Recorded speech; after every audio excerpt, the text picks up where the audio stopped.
This story I'm about to unfold tickled me. And it tickled me because something similar happened to me when I was on Facebook.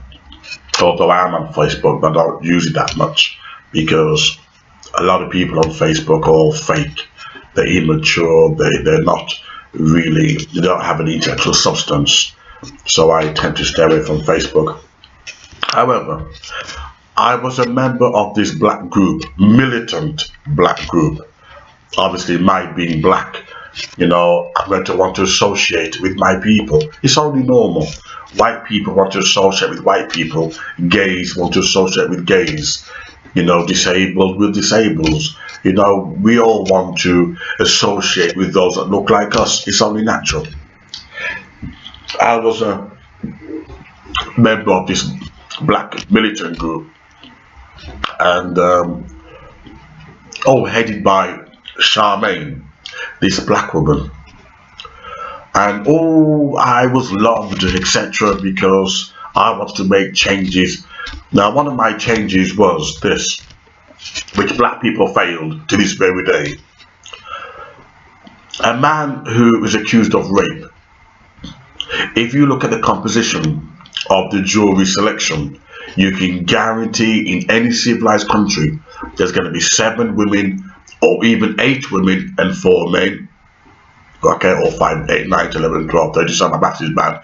Right, 8 women and 5 men, etc. The ratio will always be more women on the jury than men when it comes to rape.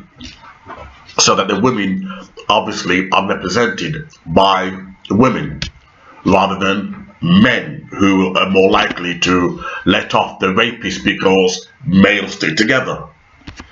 If you look at the history of rape trials, you will see that a man seldom finds another man guilty of rape unless race is involved.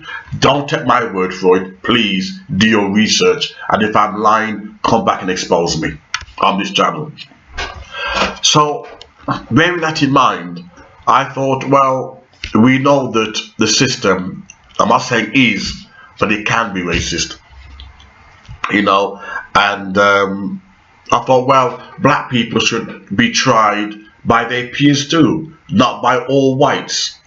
Just like all white people would not want to be tried by all blacks. It's only natural. There's a natural distrust there between the races. So I said, let us do a petition regarding this racial disparity in the criminal justice system.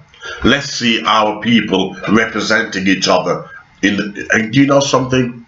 Not one black, I have a legal background, not one black person, not one, wanted to light the candle, the torch, to make this social change, that when they're in the docks, they'll be tried by their peers. This is how mentally lazy black people are. They didn't want to see justice in action. That's how lazy we are. So I left it.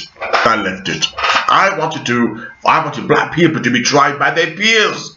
And black people couldn't bother to support that. Anyway, I digress. So I was a contributing factor in this black group. Very powerful and so much loved. My energy, my charisma, my individualism.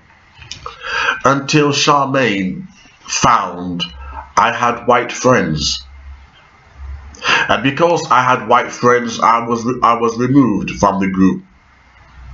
She sent me a private message and said, sorry, but we noticed you have white friends. So now, because I have white friends, I am a coon.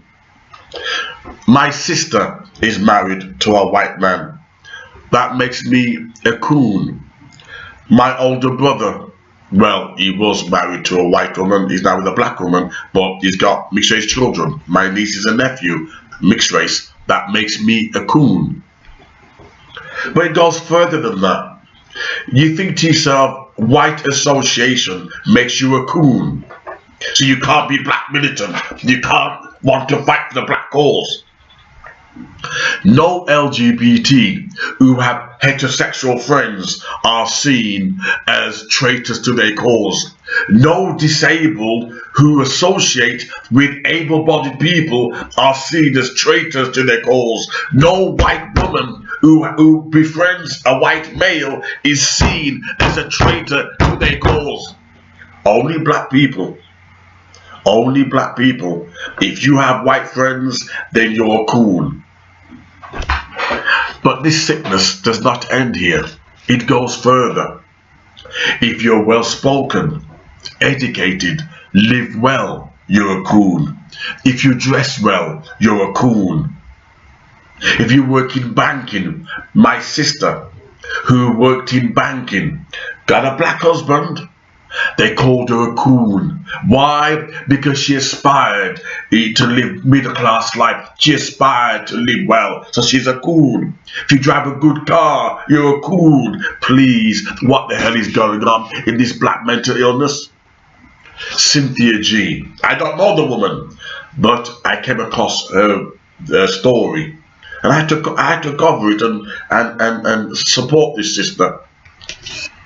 I don't know her motives, but I can only judge it by my experience that just because you have white friends, you're seen as not being able to defend the black cause. Beautiful. Louis Farrakhan was surrounded by all blacks, yet he failed black people. Reverend Al Sharpton had no white friends, yet he was an FBI snitch. I said, come on, let's talk. I want to talk now. I'm in the mood for talking. Your biggest leaders, your most pro-blacks, who had no white friends around, they betrayed you. You're in a mess.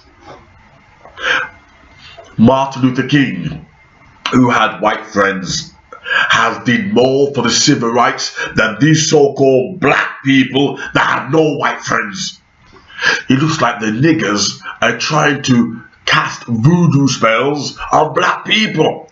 So the only way you can be truly black is to live in a tent, smoking weed, disfranchised by a civilized life.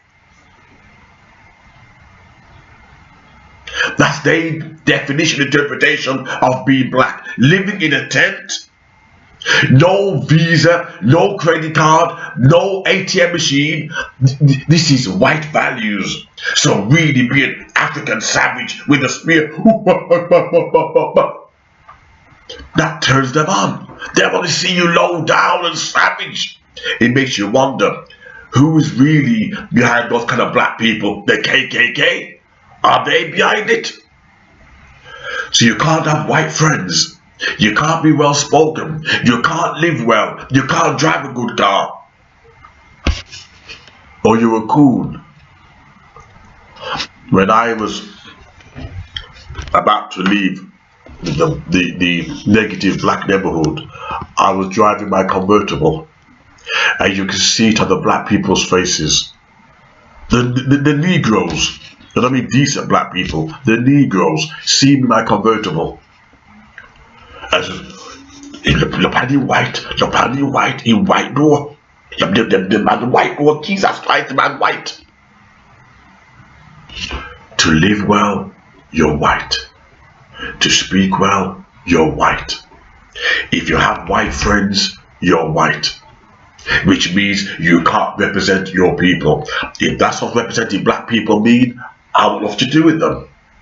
If representing black people mean I hang around with negative Negroes that's got no vision, going nowhere, living at McDonald's, can't afford to even go to a decent restaurant, if that's what you call being black, then you can shove it up your backside.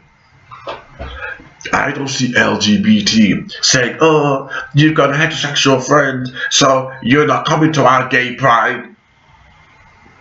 Oh, and that's why black people can't move forward. If you look at the government in the West can be the biggest racist out. But you know what makes them clever? They know if they show their racism, They don't get access to African resources. They don't get access to Middle Eastern resources. So they smile. They play games. We have to have affiliates and associates, engage, or you get nowhere in this modern world. Living in a dirty black ghetto, being bitter, having no dreams. I want to go back to Africa. Have you seen the state of Africa? Have you studied the state Africa's in right now? This is what happens when you engage purely with Negroes. You haven't got a clue what's going on around the world, because they haven't. So in Cynthia's defense, having white friends don't mean that you can't be black militant. My best friends are whites. I had one black best friend, but unfortunately he handed himself, long story. But all my friends now are whites. I live in a white neighborhood. All my friends are whites. But you know something? It doesn't stop me from sharing my views with them.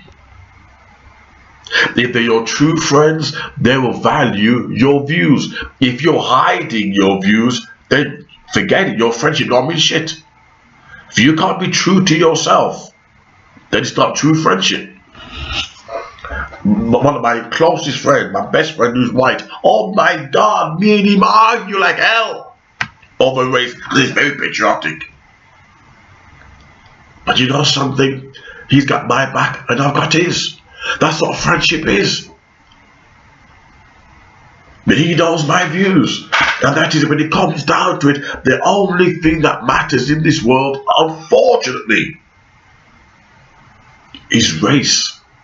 People will go to war over race, not over LGBT, not over white women, not over disabled, not over working class, but over race. People go to war over race. That's what creates strong emotions. Facts are facts. It is not denied the fact that I have white friends. I have white in my family. It doesn't mean that I'm not pro-black, but I'm not irrational. I'm not sick. I don't want to go out there killing all white people. Anyone who thinks like that is setting you up. Any Negro that tell you to go out there and kill all whites, you can guarantee they don't hold down a job. Show me any Negro that said kill all whites and they're not working for a living. They have nothing to lose, they're bitter, they failed, but I guarantee you give them the lottery ticket. You won the lottery, it could be you. 30 million, 100 million, and I guarantee you they will dump your black ass and find white friends. Don't trust anyone just because they say they're black.